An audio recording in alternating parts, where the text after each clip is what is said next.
They say the best defense is a good offense, but they rarely say the opposite. Crabs are little armored warriors scuttling around on the ocean floor, but even their rigid carapace isn't immune to a little subterfuge.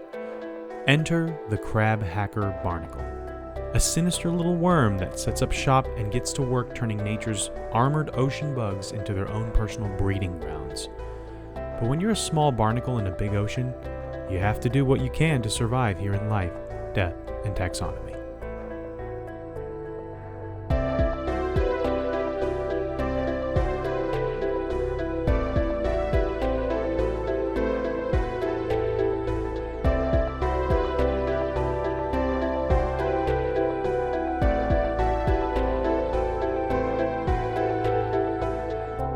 Welcome back to Life, Death, and Taxonomy. It's your 30 minutes of interesting animal information. I'm Joe. And I'm Carlos. Thank you to Cassie for the creation of our theme song. To hear more of Cassie's music, please search Cassie Michelle on YouTube or Spotify.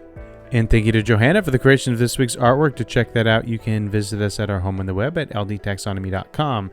And a very special thank you to our patrons, to Jesse's Raspulich, Carol Raspulich, Richard Caspar, Lottie and Aubrey, Gray Hughes, and Wednesday Rabbit. Thank you so much for your support. It's greatly appreciated. Thanks for helping us keep the lights on. And today we're talking about an animal that hacks other animals, but more on that later. Yeah, like a social engineer hacks your mind so that you give into phishing scams. I just went through security awareness training at my job. I did that a couple weeks ago, yeah. So I'm on high alert, you know? I'm looking for those typos that are no longer an issue because of ChatGPT. But right. This is a hacker. Yeah, we're talking about the crab hacker Barnacle. I hate that name. It's at least descriptive. I guess, but not really. It's on the nose. What the heck is that? How is it a hacker? We'll find out. Do you have what would you call it? Yeah, I'm gonna call it the crab hacking slasher. Just because every time I thought of this, and I even mentioned it to Vivi, slasher. she says like, "Oh, it sounds like the hash slinging slasher." Also, the crustacean code breaker and the pinchy pirate. Do you know what? Would you like to know what science calls it? Sure. Yeah. It's in the kingdom you know, love, and are in the kingdom Animalia. Nice. The phylum is Arthropoda, immediately diverging from what you are. The class is Thecostraca. The subclass is Cirripidae. Cirripidae. That's like pretty much barnacle stuff. It's Cirripidea. The family is Sacculinidae. Yep. Now we're getting pretty much this kind of like crab associated barnacle is in this family. And then Sacculina. And the species is Carcini. Sacculina carcini. Do you have a game? I do. Is it? This one's called the baby names or whatever we called it forever ago. Because we've already done barnacles. We actually did a barnacle not too long ago. So we already know what that's a colony of barnacles. And for the life of me, I could not find a translation for Sacculina that did not include succubi. So I was like, I don't know what is just a bunch of anime nerds. Crab succubus. It's not really though. It doesn't seem to come from that word. It's just, it sounds like it or looks like it, and it's just a bunch of Reddit posts. Wow. So I disregard Reddit with all my heart. And so we're gonna go with baby names. This is one of the early stages of the crab hacker barnacle, or just barnacles in general, or parasitic barnacles in general. Is this early stage called... So one of these is the stage, and the other three are... Like, it's not like they're other stages. They are just the other words.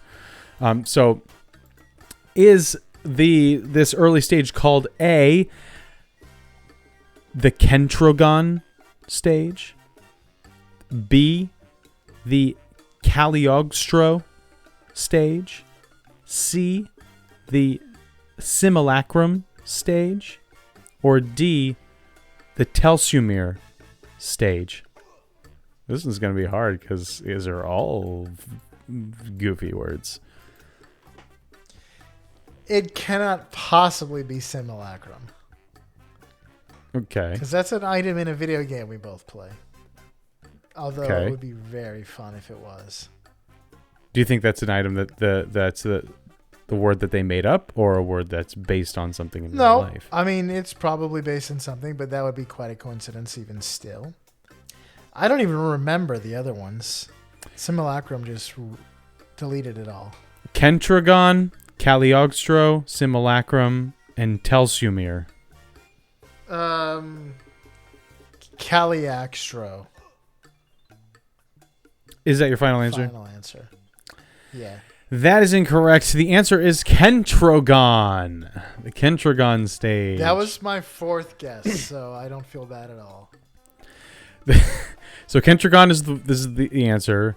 Cagliostro is both the name of a character from Steel Rising, which is a AA video game that came out a couple years ago, and also the name of the... We literally last night just watched part of Doctor Strange, and the book where they rip the pages out of the beginning that the zealots... That's called the Book of Cagliostro. Simulacrum, there's a word that came into my head. It must have been because of Remnant 2. And Telsumir is the Kia Telluride, and Fellsmere, which is a town nearby. It's just stuck them together. So there you go. That's my thought process. In case that was interesting to literally is anyone. Another town, by the way. Is it really? You smash two towns. Yeah, Colorado. It's quite beautiful. I've never heard of it. I just thought it was like a really, really weird name for a car model. It's featured in the movie The Ballad of Buster Scruggs. Which I haven't seen. Well, there you go. Cool. Got that wrong. Kentrogon, though. Do you wanna We'll know talk what about it- the Kentrogon stage later on when we go over the major fact. Would you like to know what it looks like? I don't, but because I know what it looks like. But why don't you go ahead and enlighten us? So, like in a video game, when there's any kind of blight stuck to the wall because of like an alien or like a fungus, it looks like that. Like a pustule with like tendrils coming off of it, seeping into whatever it's on. That is what it looks like. It does not look like a barnacle, like on a ship or something. So interesting that. But there's a lot of sexual dimorphism between them. Individual barnacles differ, which means that means that they differ between the male and the female. Female barnacles resemble little slugs early in their life cycle. And then they, attach to stuff and, become pustules.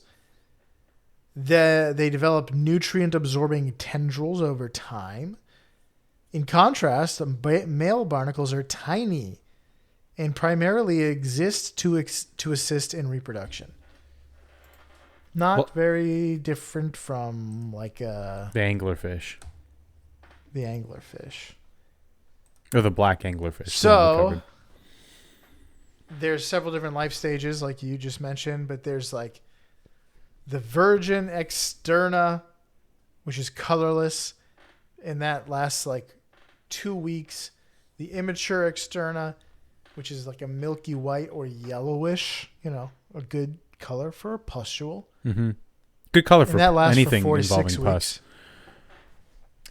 Then there's the sexually mature adult, which is purple or brown or dark brown.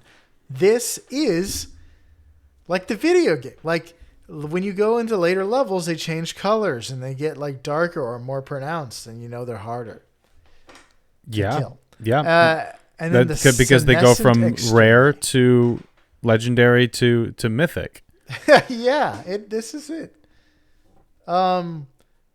Senescent externa, wrinkled and blackish, similar to in size to adults. Speaking of size, welcome to the Blood Measure Up segment, the official listener's favorite part of the show. The part of the show that's introduced by you when you send an audio of yourself saying, singing, or making whatever nasty sound this guy makes. It's probably a splooshing. Or squelching. A squish, a squelch, a sploosh. That's what I imagine is the sound. That's my favorite Dashboard Confessional album. Squish, a squelch, a sploosh. The real album is a mark, a mission, a scar, something like that. Oh, that was they A/B tested that, and the mission one actually was came out a little bit ahead, so they went with that.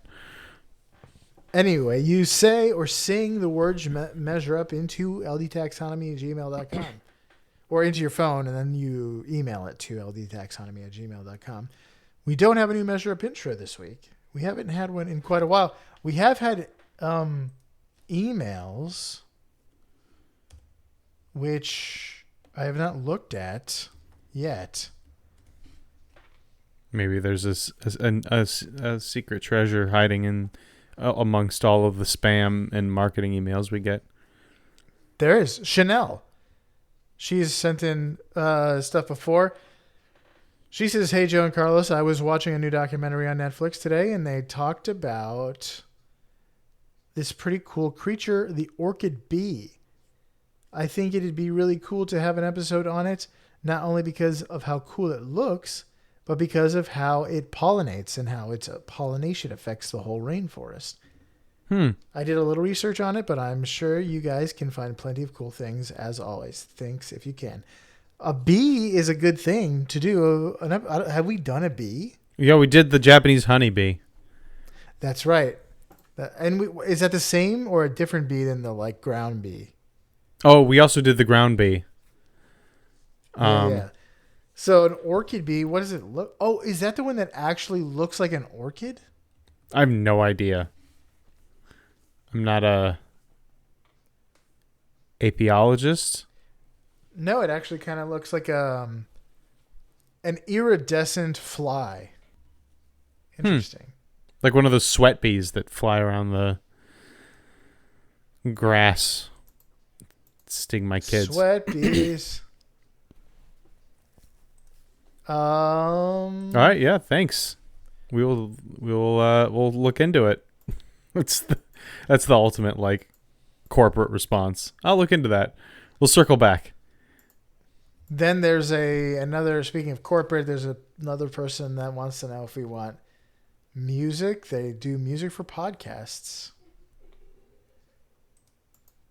But we already got a song. Yeah, a good one at that one. I think that's it. No new measure ups. But we got a good recommendation, and I'll take a recommendation any day. Yes, it's very helpful. Okay. Well, that's ldtaxonomy@gmail.com. That's right. Let's hear from an animal about barnacles. Something barnacle adjacent. If you can find a cartoon talking barnacle, I'd be impressed. Well, you will not be impressed. Without further ado, the listener's favorite part of the show.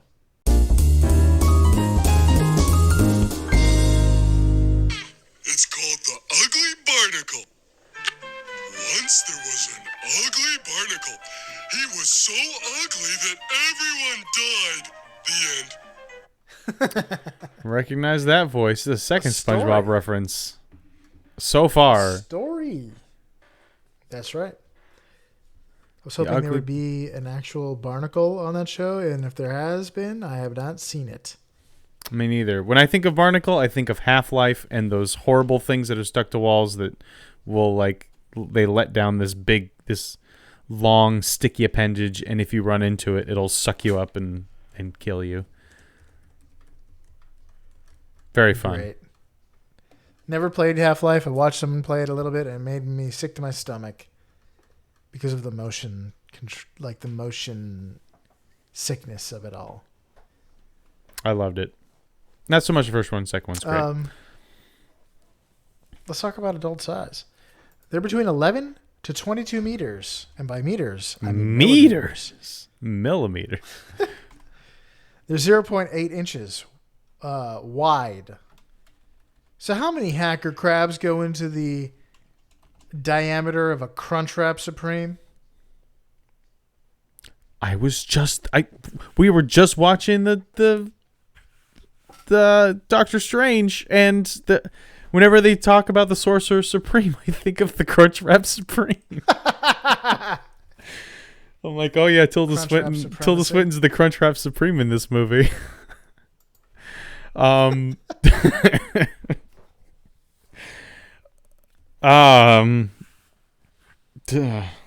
What is a Crunchwrap Supreme if not a parasitic pustule persevering?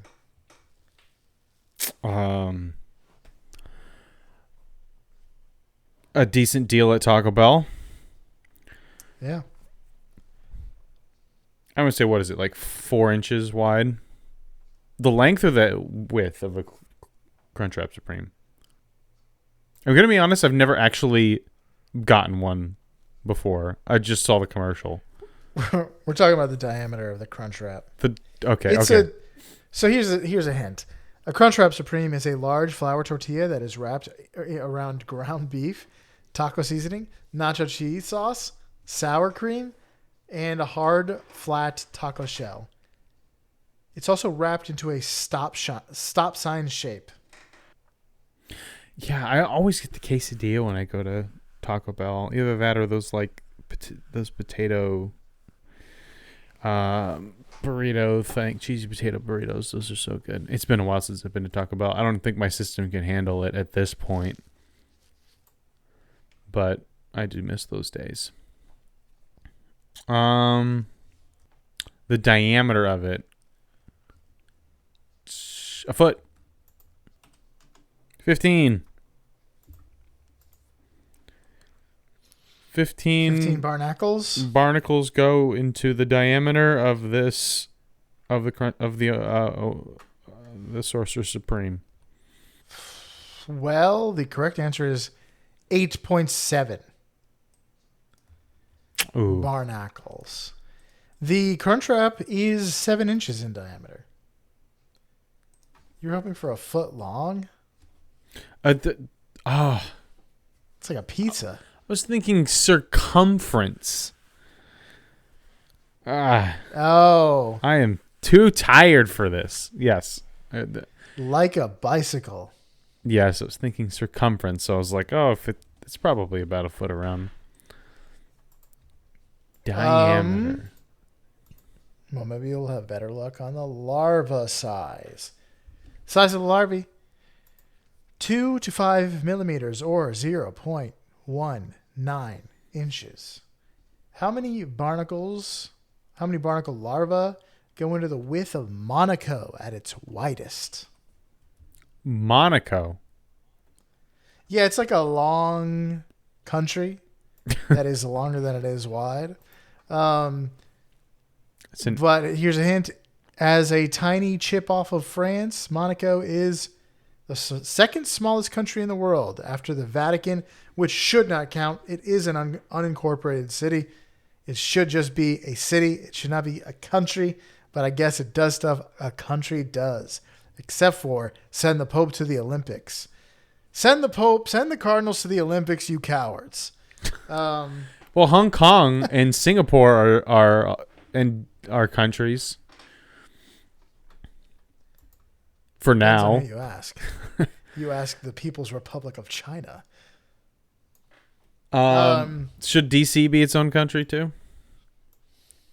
Unincorporated. Exactly. It is, but it is American. It's an American city. It's not an Italian city. But it also has the shortest coastline in the world. Can we say 50 miles at its thinnest? Yeah. At its thickest. At its thickest. Also, I'm sticking with 50. 0.019. 0.019 or 0.19? 0.19.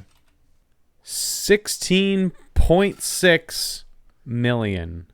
That seems like not enough, but we're going with it. Final answer? Yep. The correct answer is 352,231 barnacles. That's a small place.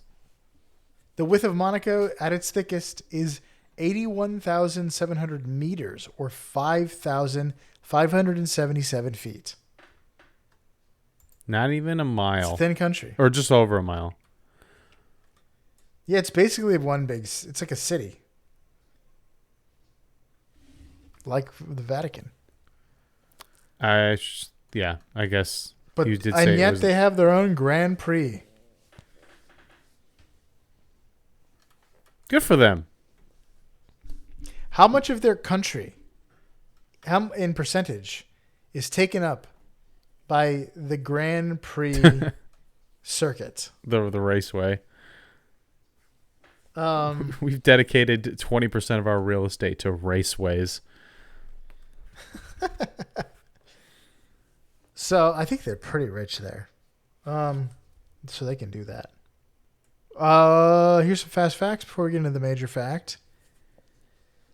Their preferred habitat depends on their prey. We'll talk about later. Include pretty much coastal waters with mud, rock, or sand substrates.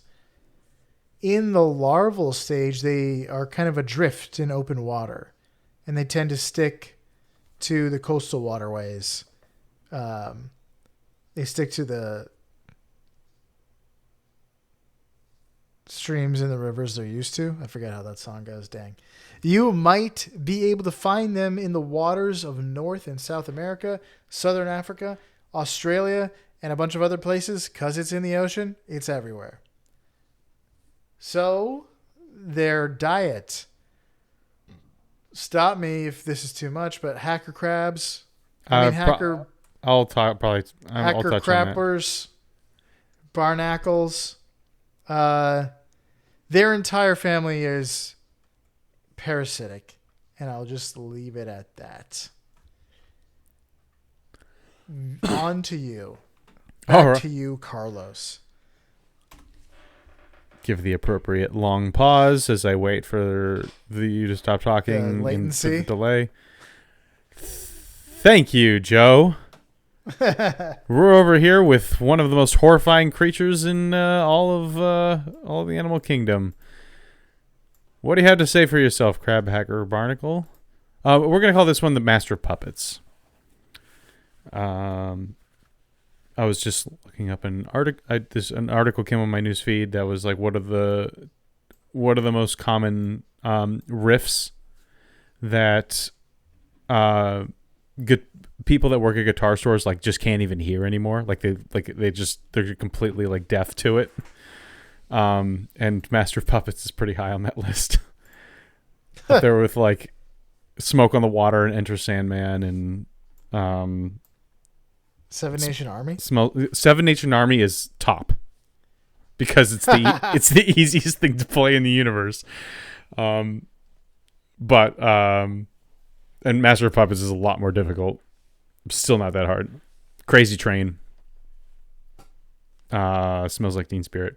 Anyway, so most barnacles just latch onto rocks and boats and other hard surfaces, and they kind of put out these tendrils that look like feathers, and use filter feeding to eat.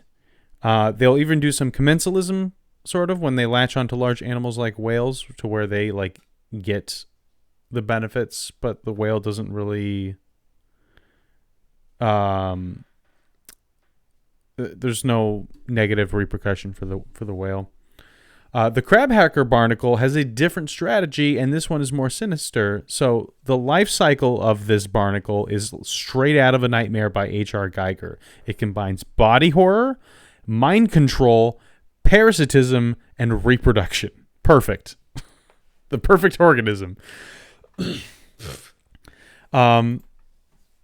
So the whole lifestyle cycle starts with a female crab hacker barnacle, which is kind of like this little worm thing. It crawls along the carapace of a crab. So they're usually floating around in the ocean after they are spawned, and they will come to rest on a crab if there's millions of them. So some of them will come to rest on a crab. Most likely a green crab. That's the most common host. So it'll crawl along the carapace, and it will reach a spot to settle on and grow into its next stage, the kentragon, which we were just talking about earlier. Once it's a kentragon, it develops a kind of tiny spear. And it will use this spear to do what any of us do at the Crab Shack, which is pry open the crab's shell. And then it will worm its way in. And there isn't like a crab inside of a crab shell. It's just internal organs. Its skeleton is on the outside. It's an arthropod. So once it's inside the crab shell, it is inside the crab. So once it's inside, once it's safely in there, it will grow into two parts. You mentioned earlier, there's the interna, and then there's the externa. The externa is a large, yellowish, mushy sac that is pushed out of the crab's carapace near the groin area. This is where a female crab would usually carry her eggs, but now it has been replaced with a large sac from this barnacle. And if you look up this particular barnacle, most of the pictures will be of a crab that has this sac. That's how you know that it's infected. The interna, so that was the externa, is that sac. The interna is the animal, the barnacle, and it starts growing its tendrils that spread throughout the crab's internal organs. This is nightmare stuff. It allows, so it'll connect to the gastrointestinal system, and that allows the barnacle to absorb nutrients from the crab. So the crab eats like normal, and some of that goes to the barnacle. It's like a tapeworm. But it will also tap into the crab's nervous system, which lets it actually control the behavior of the crab, like it's in Ratatouille. Just pulling on strings to make the crab do what it wants. The reason why it does is, and for the most part, it doesn't actively control the crab until it wants it to do something very specific. So it's important to note that, like a good parasite, it doesn't kill or maim the host. State Farm is there. State Farm is there. Like a good parasite, State Farm, it's an insurance company. This works on several levels. It's a parasite. It's we haven't made an Ayn Rand joke yet. Oh well. I didn't write one in. For the first time, we did a parasite, and I didn't talk about Atlas Shrugged or BioShock. Though, so it doesn't kill or maim the host. It does make it harder for the crab to survive, though. Instead, it basically takes over its reproductive system. It says, okay, crab, you are no longer going to reproduce. Instead, I'm going to reproduce through you. And so if a female crab is infected, she will lose her ovaries in favor of that externa sac I was talking about. And that contains the barnacle's eggs, which hundreds are pumped in there every single day. Since her eggs would have been carried in the same place, it's not like the female crab probably, we don't know what animals think, but the female crab probably thinks that these are just hers. For male crabs, the same thing happens. It still pushes out that sac, but male crabs don't, their abdomens are not meant for that. So it actually widens their abdomens and causes their gonads, which is their reproductive organs, to atrophy. So it renders them completely sterile. It renders both sexes completely sterile, but males irreversibly so. They've actually done some experiments where they've taken the parasite out of the crab, and females tend to be able to regrow their ovaries, where the male crabs, they actually undergo a sex change because their abdomen has to expand to accommodate these eggs, and since crabs can do this, they will just they actually become female crabs, because everything about what's happening is like, well, I've got eggs now. So anyway, and the male crabs will start developing ovarian tissue. But all of this sick mayhem is caused by the female barnacle. Like you mentioned, there is also a male barnacle. They swim around, and when they come into contact with an externa sac on one of these crabs, they will worm their way through some small pores, and they'll fertilize the tens of thousands of eggs that are in there, and then they'll die. So once the eggs are fertilized, the barnacle starts its engines. It drives its Decapodian Jaeger onto a rock. Basically, like, okay, time for me to take control. And it'll cause the crab to go up onto a rock and have it bob around, which will release the eggs. And then it will actually push the eggs into the water so that they float away. And then they'll hatch into male and female barnacles and find crabs and fertilize, and the whole life cycle begins again. Another side effect of being infected is that the crab can no longer molt. So it can't get any bigger. So crabs usually, when they will their insides will outgrow their outsides, so they will molt their shell, and another one will grow inside and break the old one as it breaks out. So they can't do this anymore once it's infected. And this means that humans that usually eat green crabs, this affects their ability to fish them and eat them. Because not only does it make the crabs infertile, so there are fewer of them, but it also makes it so that if a small crab gets infected, it stays small. So if it's too small to eat, then it will forever be too small to eat because it's infected. Plus, who wants to eat something that's been infected by a parasite? And not being able to molt means not being able to regrow limbs. So this crab has a decreased chance of survival unless the Power Ranger barnacle is very good at driving this thing. So overall, pretty rough deal for the crab. But the crab doesn't kill the crab. And it can live a relatively normal life or lifespan, just constantly being a part of the life cycle of this barnacle, and also having to give up some of its energy and nutrients to something that has attached all of its tendrils to the inside of its organs. So it's a normal lifespan, but who would want it? Right. Is it actually living? That's my question. I don't want to survive. I want to live. I want to thrive. But yeah, that's the crab hacker barnacle. It actually does hack the crab.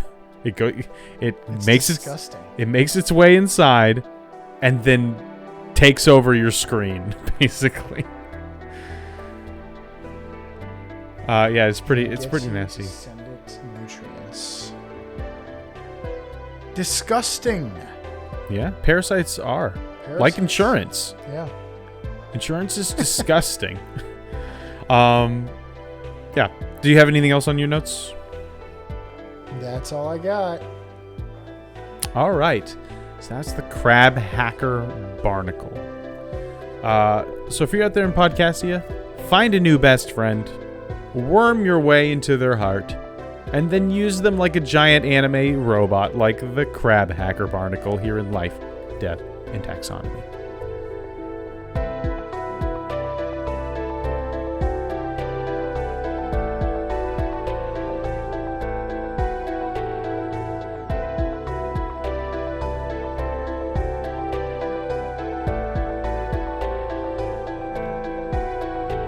Hey Taxonomy Titans, I just want to remind you that we now have a Patreon. Patrons can see full video episodes and get shoutouts on the show. But ultimately, it's a way for you to help us cover some costs and get even better. Still, reviews are the best way to help us grow. So if you haven't left one yet, we'd really love to hear from you. As always, thanks for listening and engaging.